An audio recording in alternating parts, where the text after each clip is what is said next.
once people leave evangelicalism, they leave it to a certain level. Yeah. But there are still aspects of one's, I think, character, maybe one's spiritual journey, where you're still trying to speak backwards Sure. to the community that you left.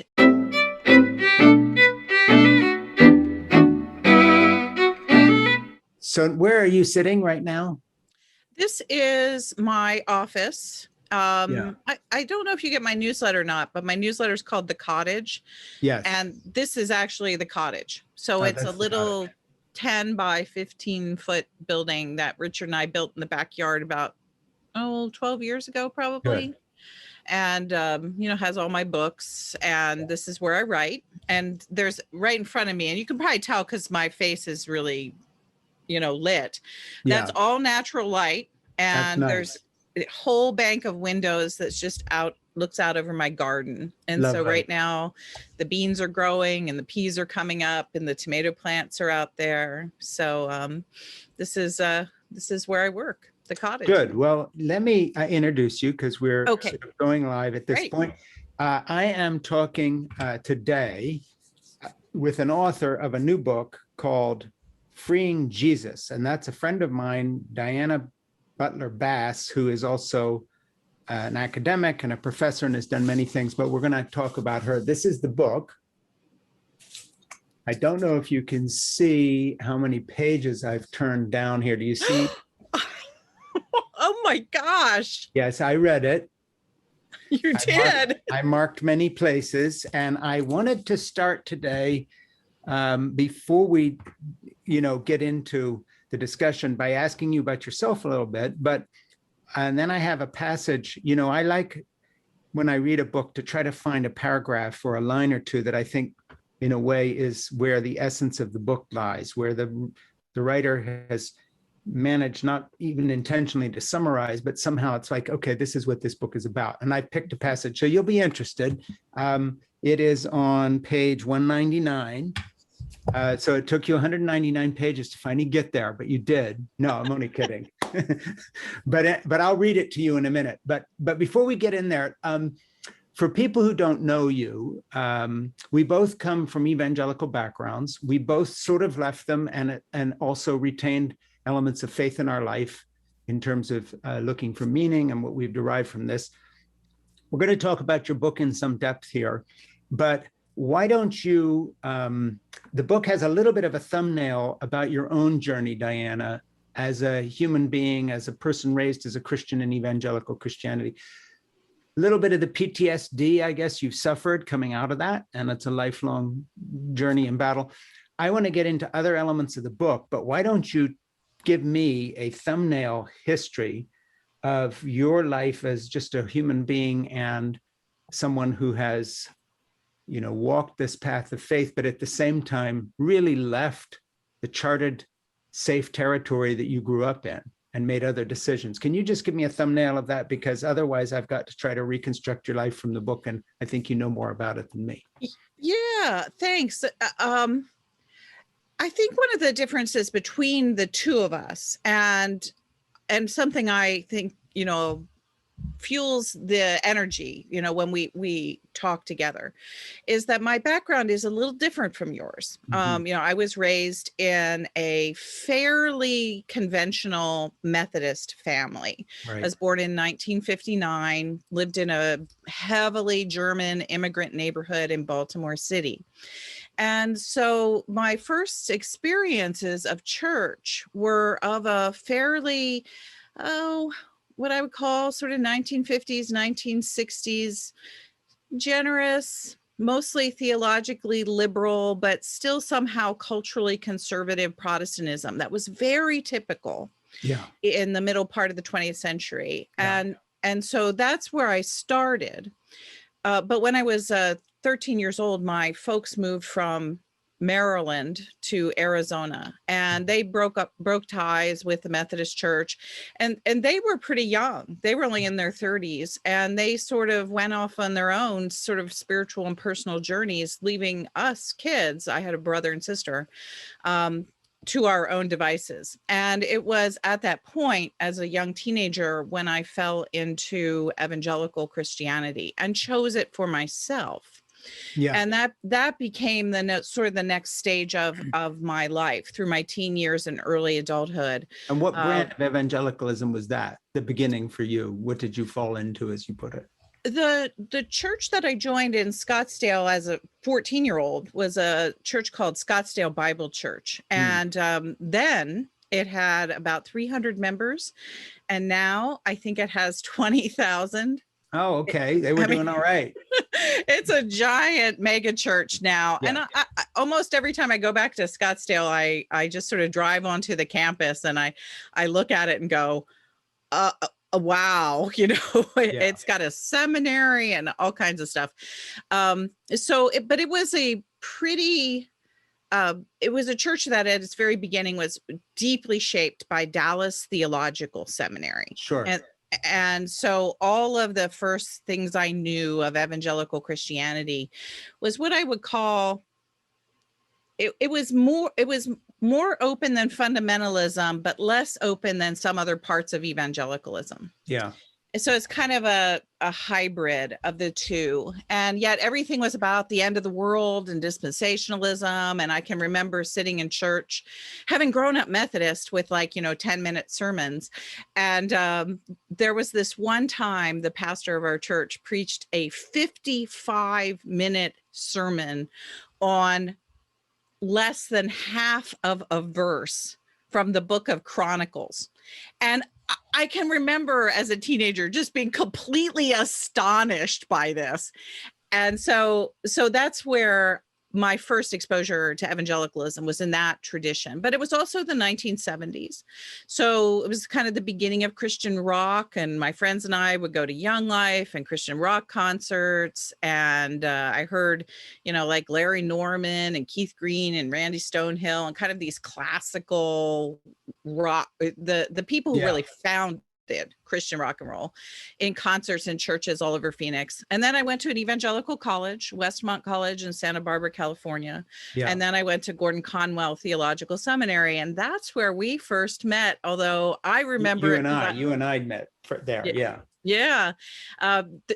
We've mentioned this before. There, you did not remember me, and there's no reason you would, but I was just a student, and you were like the famous son of Francis Schaeffer, and you came to campus to present, I think, one of your books, and I was in that conversation, and so that's where we met. But then after that, Gordon Conwell. And that would have been what year do you think? I was at Gordon Conwell between 82 and 87. Okay. So basically, whenever we intersected, that was very close to the time when I was kind of getting ready to flee. So it's interesting because you probably saw one of the last times I was showing up in an evangelical context as a full bore son of Francis Schaeffer about to do all this stuff. Because soon after that, by 85, I was in Hollywood trying to get out of the whole thing, making second-rate feature films. So we were like ships passing in the night. Well, I do remember at Gordon Conwell, one of the professors saying that you were having issues. Yeah, that was a nice way to put it. And that was always, the warning sign. Yeah, it was. And probably, there may be a little apostasy slipping in here or whatever it might be. Right. And I was not having issues at that point. I was trying to prove myself. Yeah. And so at Gordon Conwell, I was busy trying to fit in to the intellectual culture of evangelicalism in the 80s. Then I went on to Duke to get a PhD. And it was when I was at Duke, things really started. I realized I can't do this anymore. And it was about halfway through that. So you were starting to have your own issues, as it were. Yeah. About 1990.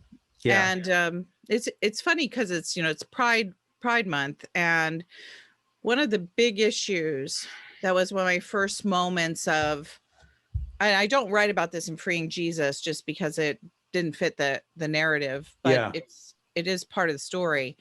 In 1989, one of my best friends from college died of AIDS.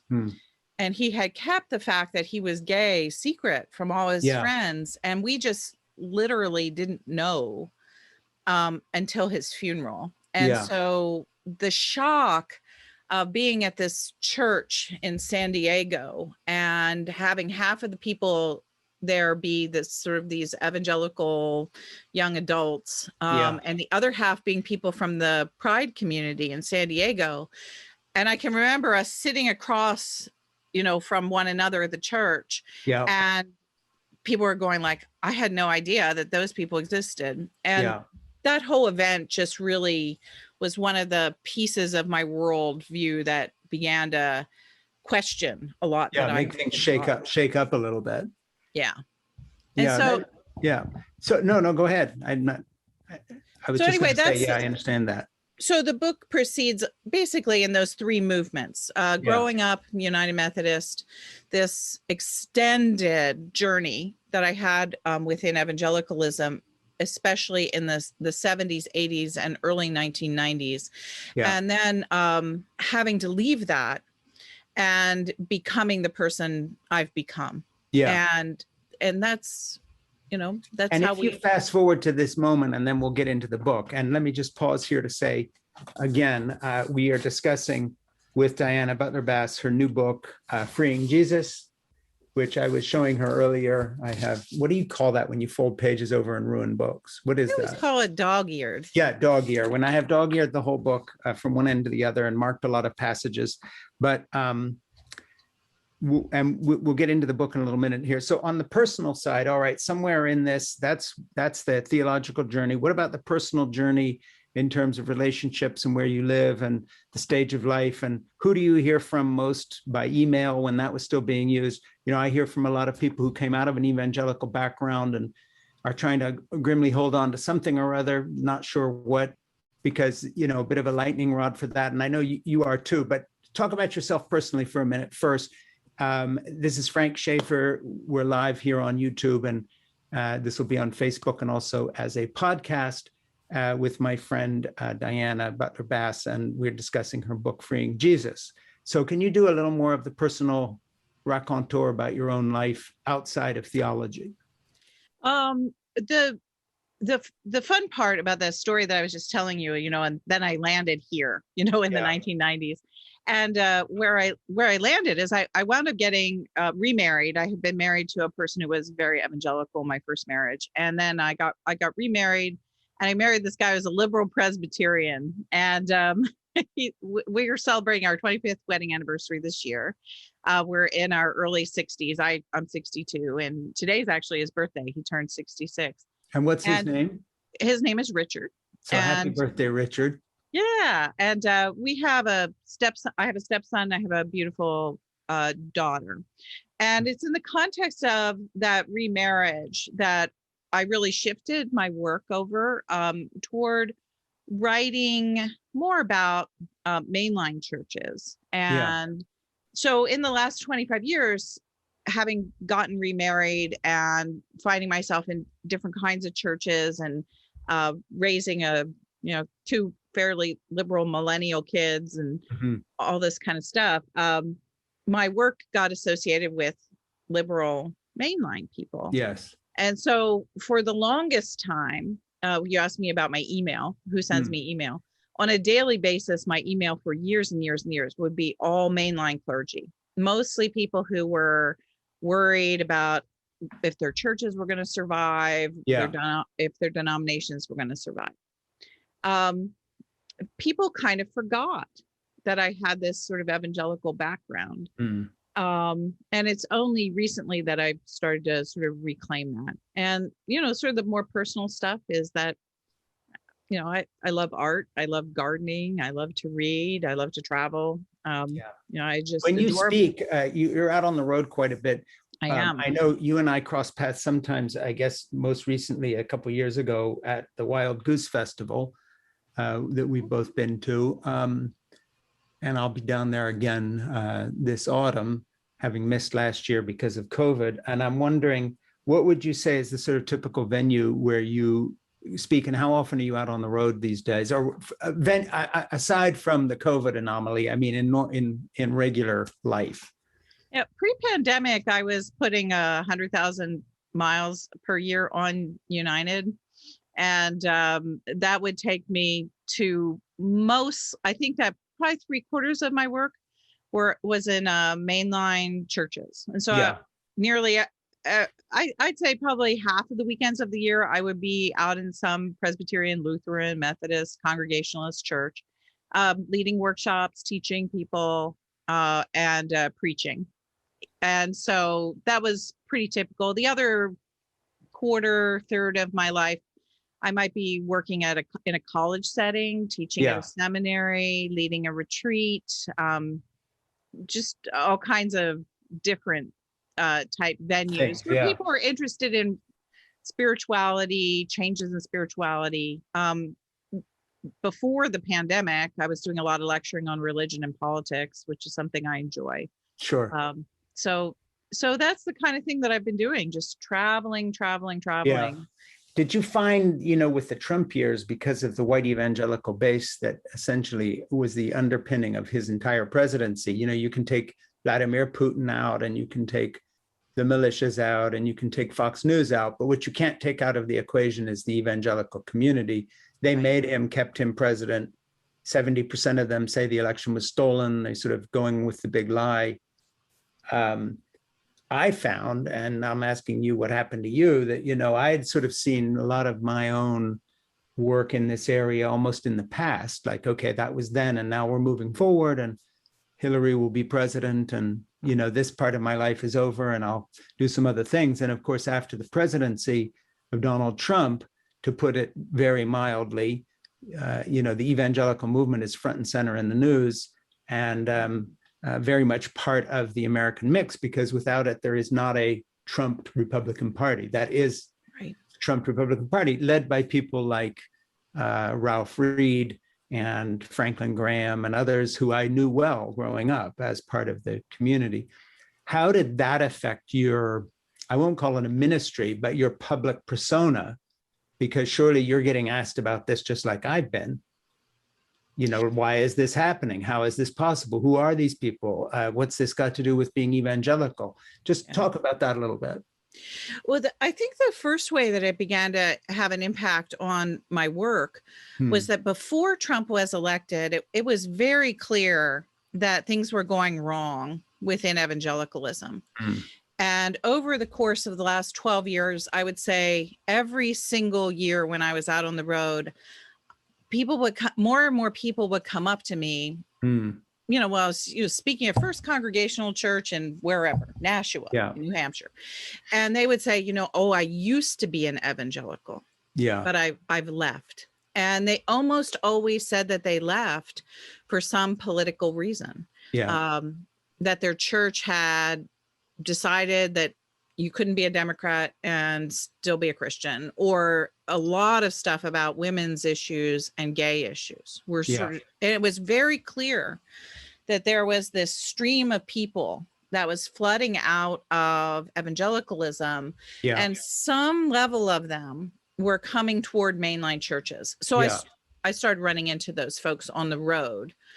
And after Trump was elected, what had been kind of a steady stream became nearly an explosion. River. Yeah. I mean, it was huge. And all of a sudden I realized that my background in evangelicalism, I really kind of wanted to start to talk about it again, because I was receiving these stories from, all of these folks, and there was unprocessed grief. There was trauma. There were people who were 10, 20, sometimes 30 years younger than myself, who didn't know how did this happen? They kept asking over and over again. And that they didn't even know the history of their own movement. And so in recent years, I've gotten I think just a lot more concerned Hmm. with, in a sense, spiritually, and even I'm not a pastor, but I feel some level of pastoral care Yeah. toward folks who feel homeless, Hmm. by and large, from this huge shift that we both know so much about, Yeah. that rightward political shift of evangelicalism, and how it displaced hundreds of thousands, if not more, people. Not to even mention the next generation looking at what they might belong to. I mean, they're Right. not displaced as much as like, forget this, whatever that is, we're not having any part of it. Yeah. And I can't, I can't really blame them. And there are so many levels to these questions about religious decline and people leaving evangelicalism. I frequently now run into, say, young mainline ministers who grew up Southern Baptist or Missouri Synod Lutheran, some sort of evangelical denomination, and they come into the Episcopal Church or the Presbyterian Church, and they've been told their entire lives that theological liberalism is bad. Hmm. And yet they wind up being pastors in mainline denominations where theological liberalism is one of the shaping currents Yes. of the tradition. And so I see these young pastors, and they don't know how to speak into the traditions that they're now part of. Right. And I find that to be a big concern. And when then, you say they don't know how to speak into the tradition, be specific. well, there's a kind of,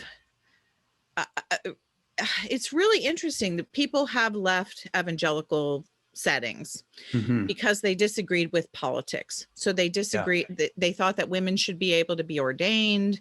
They have generally looser ideas about things like abortion, the abortion should be permitted legally, etc. And they certainly aren't opposed to gay marriage or people or any kind of legal rights for gay, lesbian, transgender people. So they have these very politically liberal attitudes, but they grew up with this sort of vaccine against Protestant liberal theology. And so I'm literally watching now within mainline churches, there are these sort of young political progressives who are theologically hating on the traditions of those own churches, which is kind of problematic. What would you say the linchpin of their discomfort, if you had to summarize it for an alien? What is the linchpin of the discomfort with someone who grows up evangelical, moves to the progressive side on a more political front, but brings with them the theological presuppositions and baggage from their fundamentalist childhoods? What's that hinge on? I think it hinges around biblical criticism, that they're still very uncomfortable with anything that resembles textual, literary, or historical criticism of the Bible, and that they want to hold on to much more literalist. I mean, it's a little bit shocking, but they want to hold on to much more literalist interpretations of both the Bible and the creeds. And there was one Twitter page I followed for a long time of a young lesbian Episcopal priest. And she said, I read the Bible conservatively, therefore I love gay people, or therefore I'm a lesbian. It was something like that. And I looked at that and I thought, well, that's kind of odd, because if the Episcopal Church had read the Bible literally, when it was deciding to ordain lesbians as priests, that never would have happened. And so there, I think what the concern is, Frank, and I'd be interested in your take on this, is that once people leave evangelicalism, they leave it to a certain level. But there are still aspects of one's, I think, character, maybe one's spiritual journey, where you're still trying to speak backwards to the community that you left. And so if you can hold on to, say, like, oh, I still believe in a literal virgin birth, or I still believe in, whatever the the creedal literalism is or the biblical literalism is. Yeah. You can say to your friends who are back here, I may think gay people can get married, but I'm still really Christian. Yeah, right. There's always, kind of defined. I think, you were asking me my opinion on, I think there's two things. I think that the level of conditioning and trauma that comes with an evangelical background, even if one converts to it late, but is indoctrinated thoroughly, say goes to a seminary or a college, high school, let alone the kid raised in a homeschool family, is much deeper than we think. Yeah. And so since they are unwilling to deal with paradox and admit that the parts they're holding on to are not logical, but they have a psychological root in their own background, and be happy with that and just admit that, everything is still sort of in the area of black and white truth. So for instance, people ask me why I still pray, yet at the same time describe myself as an atheist, and then say that I'm an atheist who believes in God, kind of a deliberate paradoxical statement. In the old days, I would try to argue it and balance it, and I'm still this, I'm still that, very much what you're talking about. And now I just say, that's the way my mother raised me. Have you got a problem with that? Or do you have any other better reason for how you are? And recognize that there's a complete separation between what is true, whether we know that or not, what the truth is, and how I feel about things. They're not one and the same.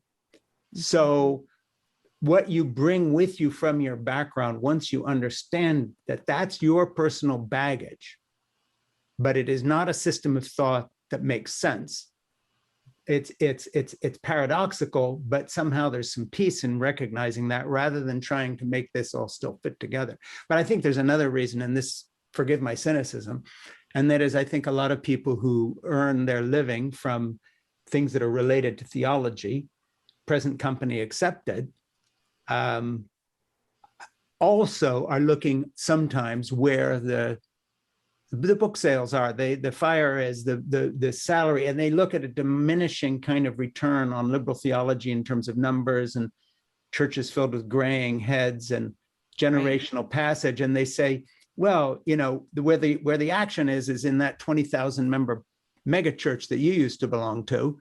They probably all voted for Donald Trump and so forth. And so to relinquish, without thinking of anybody specific in terms of the evangelical world, but to relinquish all ties with the sound and fury and book sales and speaking fees and all the rest of the more dynamic, fundamentalist, gung-ho, fired up, angry part of the thing. If you're in this world, you're going to want to keep some sort of connection, because, hey, that's where the action is. Now, that's simplistic, but I'm afraid that's sometimes true. So how do you ever get invited back to speak at Wheaton College if you really burn the bridge? And whatever that might be. And that's what, my life wound up doing, was burning certain kinds of bridges. Yeah. And and that's okay. There are some places that you don't want to go back to, even though you might want to still be friends with some people who are in those places. It doesn't mean that you owe those institutions an explanation. And I do think, sadly, your cynicism is probably right. So you look at the religious market and you say, well, where's the action? And maybe you don't want to write books or have big book sales, but certainly most pastors want to have a big church. Well, that's what I meant. When I said books, I just brought it into my own territory, my own turf, where I understand it better. But of course, I'm talking about church size and attendance and gifts and who puts money in the collection plate. And, it's like those sermons you hear about, interpreting the passages on wealth. And then the pastor quickly adds, but the Bible's not against rich people. This is to illustrate a point, because of course he's looking at the three people in the front row who subsidize the church with their donations, and he doesn't want to piss off Harry here, who started an auto parts company and built the building. Well, I remember, we have a thunderstorm moving overhead. Okay. Let me switch on some lights real quick. I'll be right back. Well, you still look good. You still look good. I think I'll be very dark in just a second. So we don't want to give ammunition to those who have denounced you as a heretic. Diana Butler Bass comes on and immediately her house is struck by lightning. I mean, please don't do that.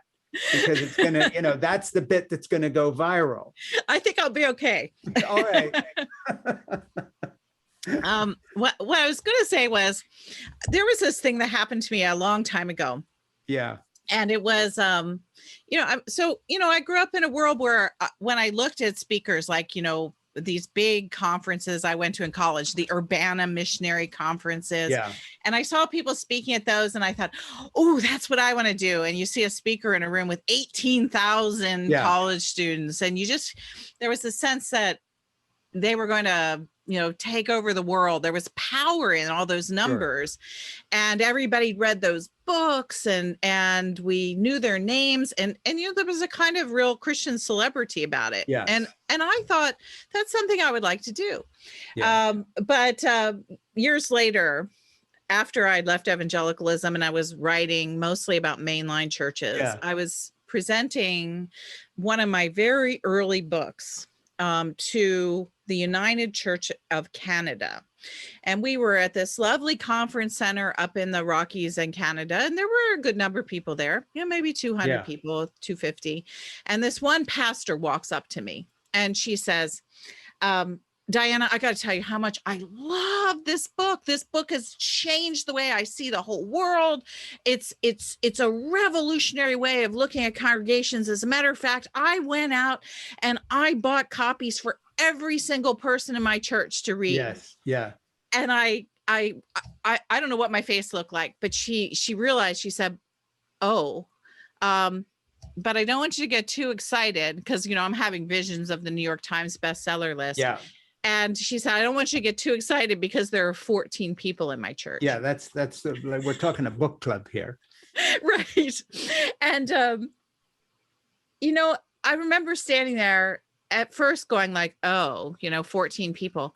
Yeah. But that became for me a real lesson in humility. Yeah. And it was important for me to hear that at that moment, because I really appreciate those 14 people in that congregation in Edmonton, Alberta. Yeah.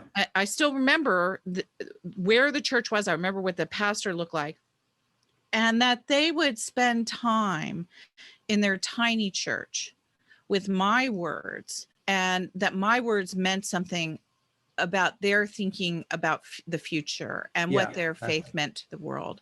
Yeah. What a treasure. And so it helped me rearrange sort of the spiritual priorities of my own life.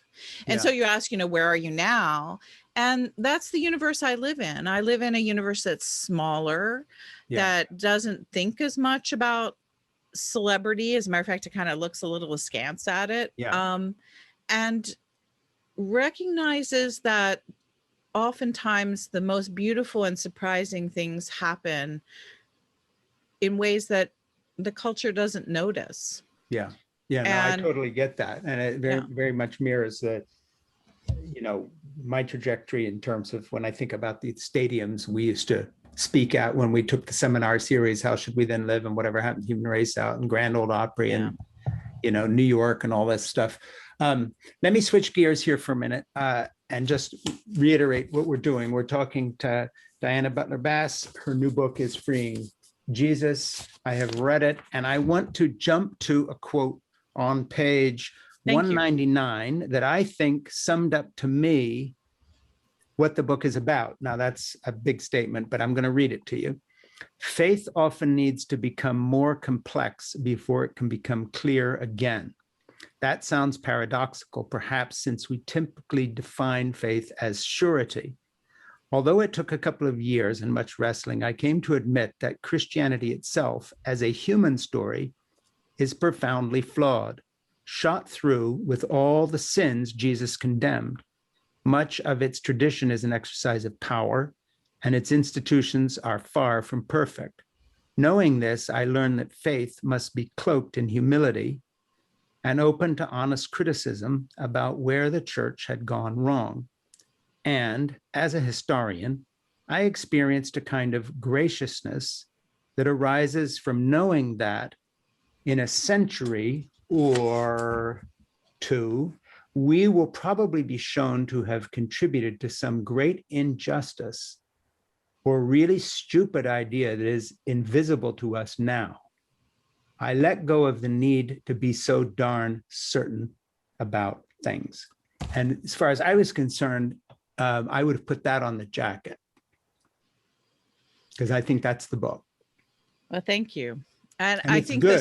It's really the story good. That's a great paragraph, and it sums up so much of your journey, mine as well. Many of us out there, like Brian McLaren and other friends of ours, but I really think that's the heart of your book. Now, of course, there's a lot more in it than that. But to me, that declaration of uncertainty is so well put and really well backed up by the rest of your book.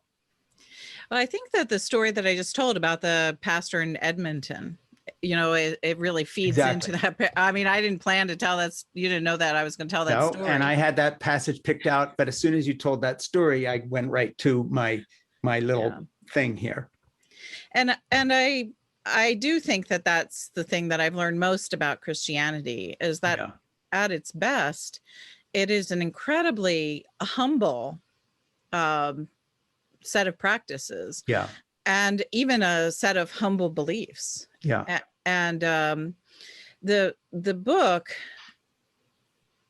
I think I've struggled in recent years trying to figure out why do I stay Christian, with all that's gone on. And maybe it's a little like you saying about your mom teaching you how to pray. Yeah. Part of the reason I certainly stay Christian is that I can't imagine what else I would be. Yeah.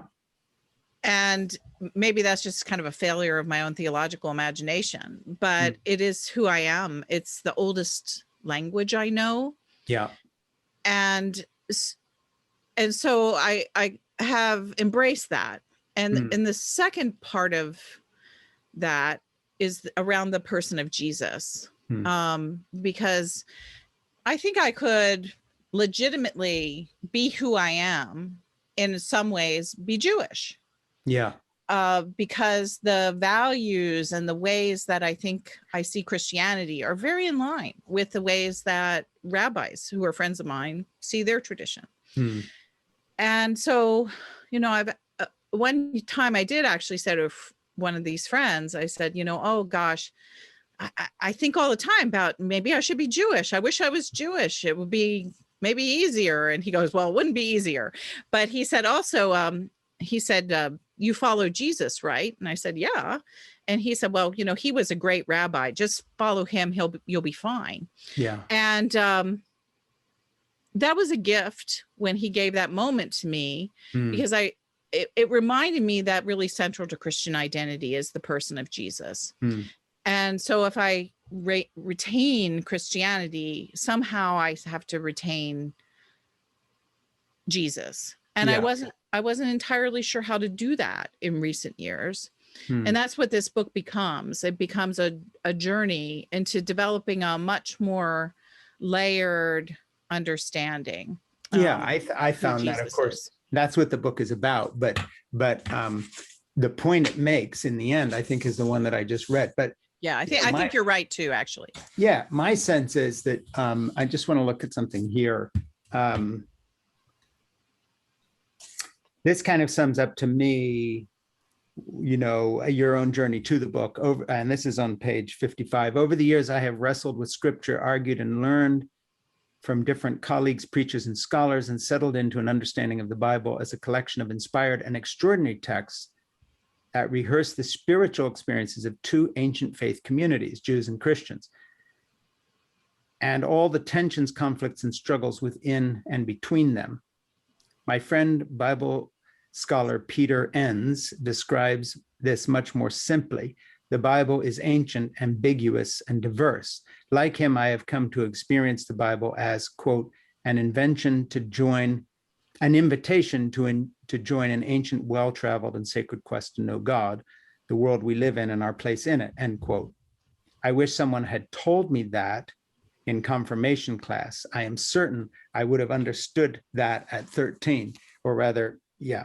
Yeah, so, at 13. Yeah, my sense is that when you look at, your journey, that kind of sums up that part of the journey that you then described as talking to this rabbi and so forth.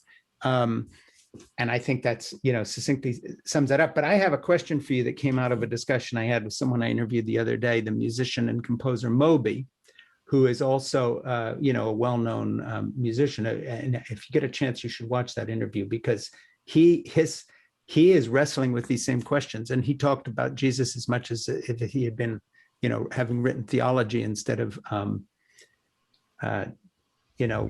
all the music he's written. But Moby and I were talking, and when it comes to Jesus and the teachings of Jesus, and I just want to put this idea forward to you, and you don't have to agree or disagree, but I'd like your comment on it. I was telling him that my own reading and my own life journey has taken me to a position where I really feel we've got the horse and cart backward. When I look at the teachings of Jesus, I don't think they resonate because of Jesus. I think they resonate because of the very core nature of how we evolved to be a species that lives better in community and cooperation than it does in fighting.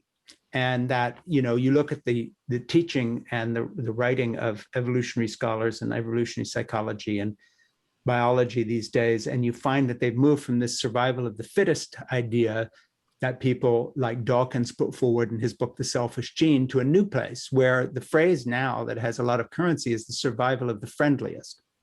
So it seems to me that the reason Jesus's teachings resonate with Moby or with you or with me or whomever, aside from however our mothers raised us or the churches we went to or whatever, is that there's a very deep evolutionary instinct to cooperate and to do all those things Jesus says we ought to be doing. And it's a survival instinct because the choice is do that or die. And I don't mean spiritual death, I mean literally. So children need multiple caregivers, and they need them for years because our babies are born with big heads that have to develop outside the womb for years, and child raising takes a long time. It does take a village. There are all these biological evolutionary reasons. So Jesus comes along, or some other sage or rabbi, whomever, and basically succinctly draws up a list of sayings, or is purported to have done that, since we don't have any writings by Jesus. And those sayings last best when they resonate with who we actually are. Now, my father, the apologist Francis Schaeffer, would have turned around and said something to the effect of, aha, you see, that is because this is the nature of human beings as created by God in God's image. And so it reflects that. And he would have used that as an argument. But I think that you can equally say that morality preceded religion and teachings by people like Jesus. They only resonate because they happen to be true to the human condition. And essentially, religion itself is superfluous because what we really need to be listening to is evolution and what it has instructed us to do. And Jesus does a good job at doing that.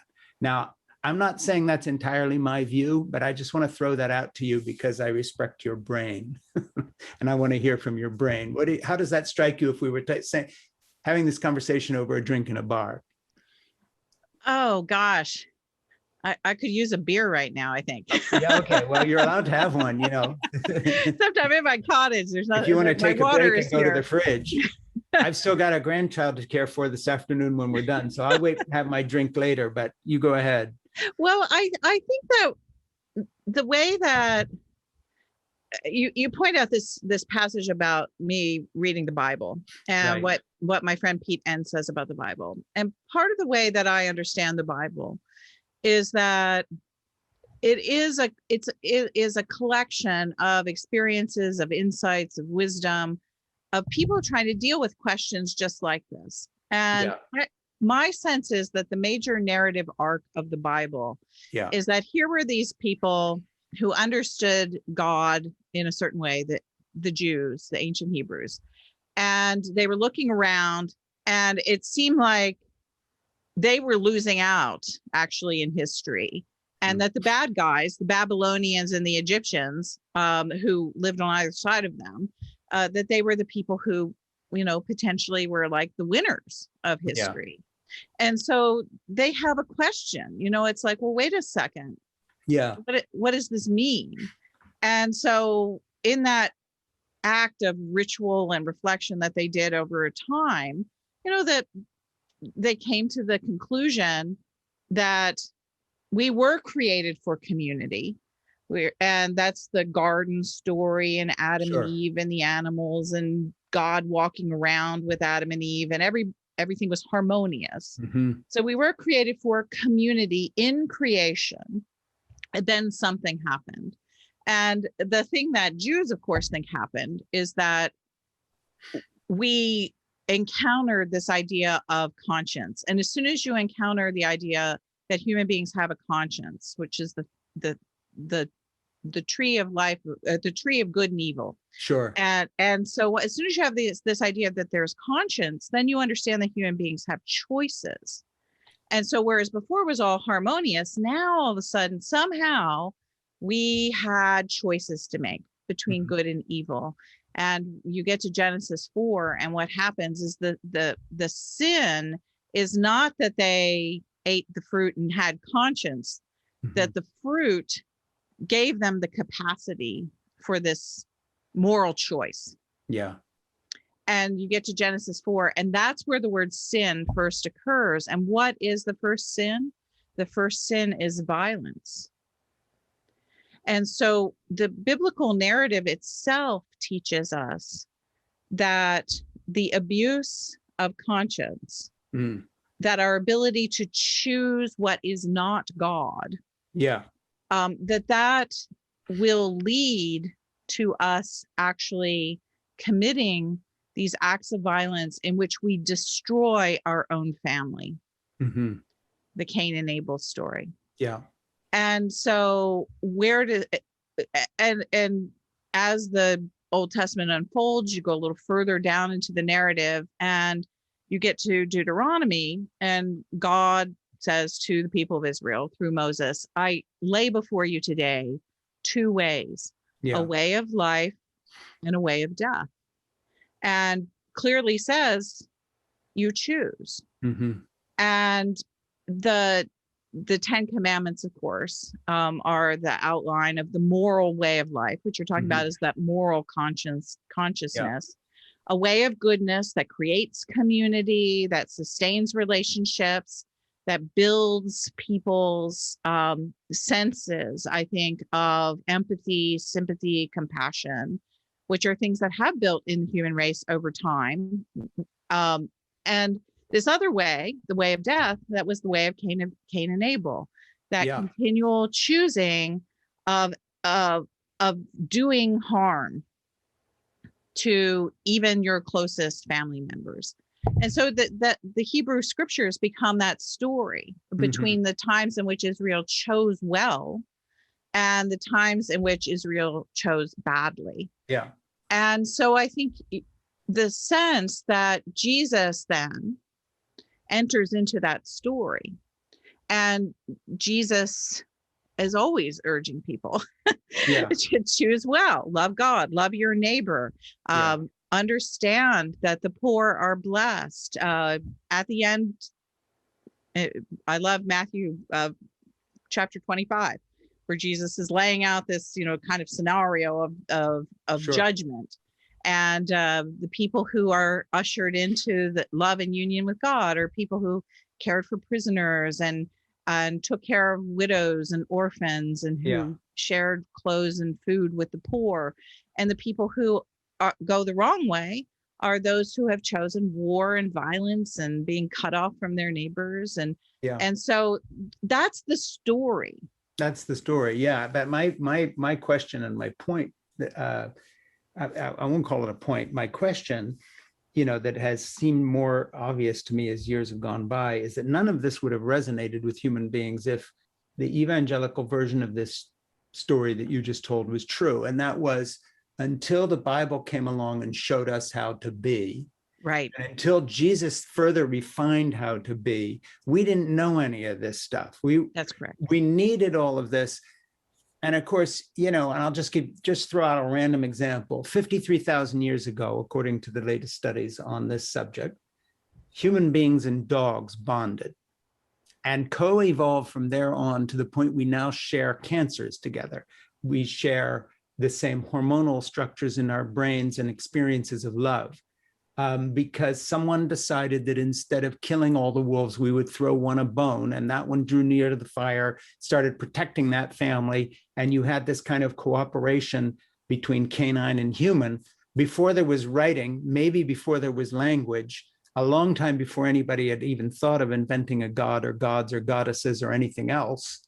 And at the very beginning of human consciousness, we have so much bonding in a sort of an empathetic manner that we're even doing it with a canine species outside of our own tribe. Our hunter-gatherers are going out and very soon learn that if you don't share, your own people are going to die. Now there's no one to defend the camp. There's no one to raise the babies. They didn't need Jesus for this, or the Bible, or the Jews, or the Christians, or anyone else. This is why human beings are still here at all, because they were not all Cain, murdering Abel, or we'd all be gone in the first breath. So what I don't understand so much about my own background is the lack of humility that says, 5,000 years ago, we invented some writing. 10,000 years before that, we were, identified as these creatures. 53,000 years ago, we were bonding with dogs. 100,000 years before that, we were not who we are today. And we're acting as if the only reason we're here is if somehow none of that history occurred, but we got Jesus in the Bible a few minutes ago, and that showed us the way. Well, it didn't, because we're here because evolution essentially favored those who did what Jesus told us thousands of years after we were already doing that.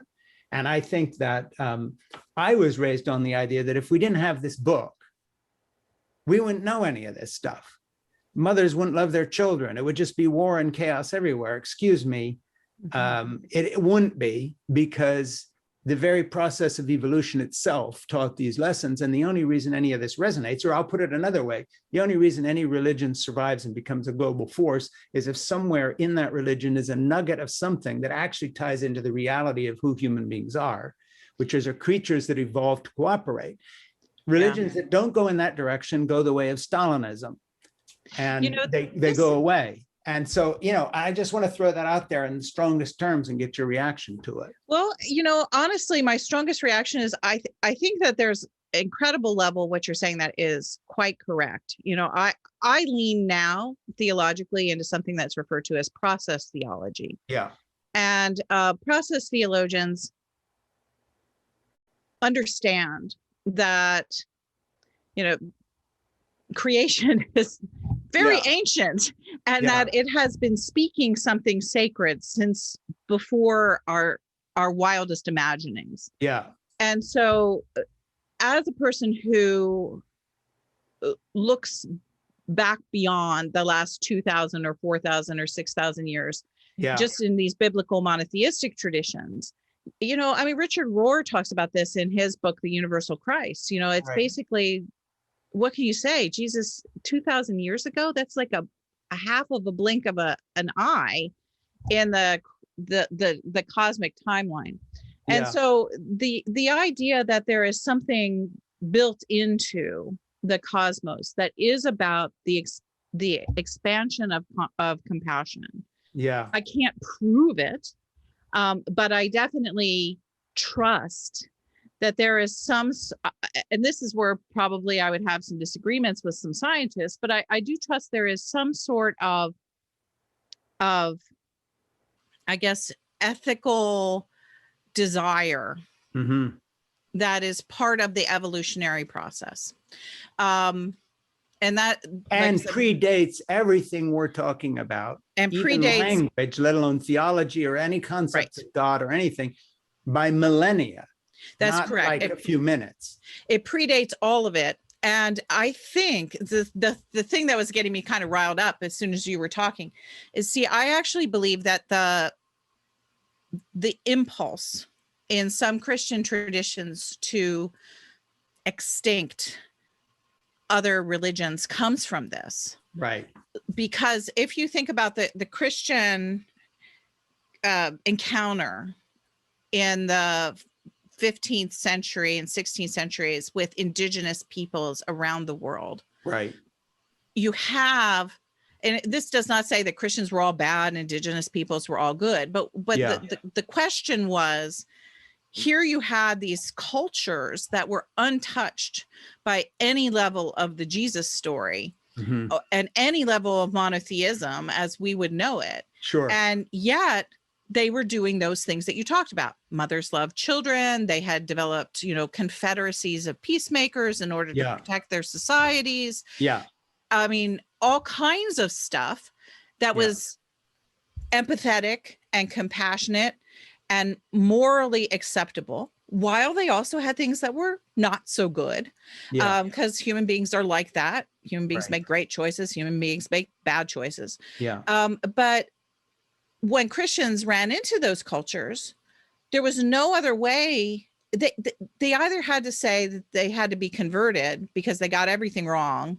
And they'd been godless since the very beginning, or you had to exterminate them. Because in a way, their very presence and cohesion and compassion is a rebuke, because it's like, then what do we need Jesus for? They're doing all this stuff anyway. That's exactly right. That becomes problematic for mission culture. I mean, deeply problematic. And tradition, we understand. I have a question from Susan, who says, you both speak of reverting to things, practices from childhood. I was raised not in church, converted as a teen, went in deep, and I'm now out again. My question is, how much of where you find yourselves in a post-evangelical practice is, in a sense, a reversion in practice to what you know because of how you were raised? I love that question. In a very real way, freeing Jesus answers the question. And what I do is try to show that you can honor your own journey. And so I take my readers through my earliest memories of Jesus as friend and teacher, and then my evangelical memories, Jesus as Savior and Lord, and then more recent memories of Jesus as the way and Jesus as presence. And I don't romanticize any of those, nor do I particularly attack any of those. Instead, I simply tell the stories. This is what I've learned through my life. And then, as 62-year-old Diana, I evaluate each one of those different ideas and pick up the aspects of them that are meaningful to my life now. So while I loved writing actually the chapters on Jesus as friend and teacher in the middle of a pandemic, because I couldn't see my friends and I had no one to teach. And so to write these two chapters about my earliest memories of Jesus was glorious. It was healing. It was life-giving for me. But what I learned is I don't experience Jesus as friend like I did when I was 3. No, I totally get that. So I kept the idea, but I don't revert to it. Where I find myself reverting a little more is in the area of childcare with these youngest grandchildren of mine. I find that my answers to them are ones that my mother would like better than what I talk about with you, because there I'm confronted with children asking questions as children. And of course, I go back to the answers I was given as a child. Now I modify those so that I read Bible stories to them. I also read them a lot of Greek mythology. And Nora, when she was 5, I asked her, we say grace at the table. I do all the things that would please my mother, but here's what would not have pleased my mother. When Nora was 5, I said to her, Nora, would you like to say grace? She's heard Greek mythology and Bible stories. And I've never said one is true and you'll go burn in hell if you don't believe it, and the other is just a story. My mother would have made that very clear. This is just stories. Ours is true. So I asked her to say grace, and she folded her hands very piously, which is funny because we don't do that, which means she's been looking at art and pictures of people with praying like this. And she says, "Oh, Athena and all the gods, we thank you for this food." And I thought, I heard my mother just spinning in her grave. I mean, it was like, okay, that's not how you say grace. And she's picked up entirely the wrong stories, but at least she's got some idea that you thank somebody out there. It's funny because when my daughter Emma was really little, all my friends are these pretty well-known, theologians and Bible critics. And one of my closest friends when he was still alive was Marcus Borg, who was very well known New Sure. Testament scholar. And Marcus loved Emma. He was kind of like a second uncle to her. And Yeah. whenever we visited their house in Oregon, he would always take her for these drives and they'd go out hiking together and all this kind of stuff. And I never really knew what they talked about. So one Christmas, Emma comes home. It's a few weeks before Christmas, and she comes home from Sunday school, and we're driving home in the car. So we raised her in the Episcopal Church. And she said, Mom, we talked about the wise men today in Sunday school. And I said, oh, you did? What did you talk about? And she said, did you know there are Christians who think the wise men were real? And I said, Right. oh, there are? Well, tell me Yeah. about it. And That's she great. said, she said, Uncle Marcus says that that Matthew made up the wise men to make the point that Jesus was king. And she said, but the people in my Sunday school class, they think the wise men were like real. Yeah. And so here she was being raised in church, Yeah. but she heard these other ways of interpreting the stories from the time she was really young. And she has literally, she's 23 now. She majored in religious studies at the University of Virginia, and she has literally had to deconstruct nothing. Yeah. Yeah. Yeah. It's And a huge difference. I kind of like, I'm astonished, and it's so beautiful. And people say, well, did she lack wonder about Christmas? And it's like, no, Yeah.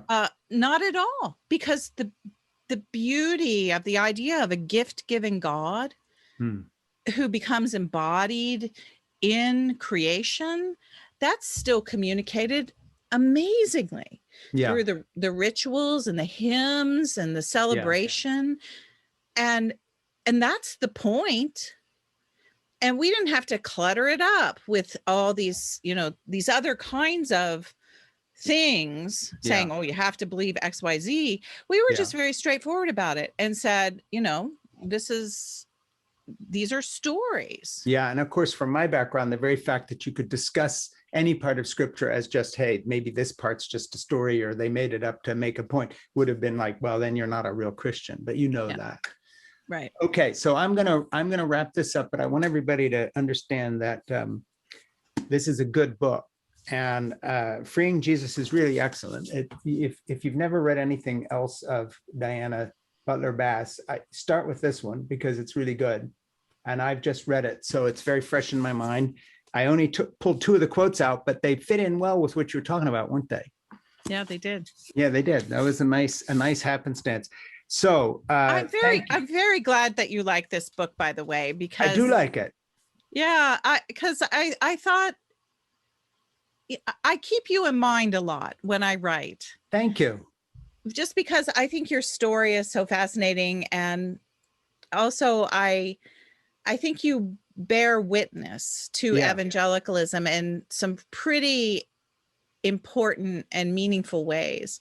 And I would like my work to be able to speak to the heart of that. Well, I'll pay you the highest compliment I know how to pay a book, and then I'll stop you because you're being too nice to me. I'm not used to this. Frank, I'm always nice to you. Yeah, you're always nice to me. But Freeing Jesus is a book that I plan on giving my 12-year-old granddaughter, Lucy, to read, because we have a lot of discussions coming out of my criticisms of things and what she hears, but her ongoing interests. And I want her to understand that, I want her to hear the beautiful articulation you've made of why her old crazy grandfather is still all bound up with questions about this. And this book kind of explains that, because you've written a very luminous text. Thank you. And thank you for taking the time here. So we will draw a line under this, and I'll remind people you're watching Frank Schaeffer live on YouTube. This will be on Facebook. It is all available as a podcast. Please sign up, subscribe, do all the things that keep people like me floating along and able to make programs like this. And I hope I run into you out on the road somewhere or sooner. And all the best with the book. Keep me posted on how it all goes, and share this with people, because I think this interview is a good one about your book. Well, thank you. You ask great questions, and you always keep me on my toes. Well, much love. to you, and happy birthday to your husband. Thank you. It's good to see you. And I look forward to that next time we're together too. Yeah, me too. All right. Free to go. Much love. Bye bye. Bye.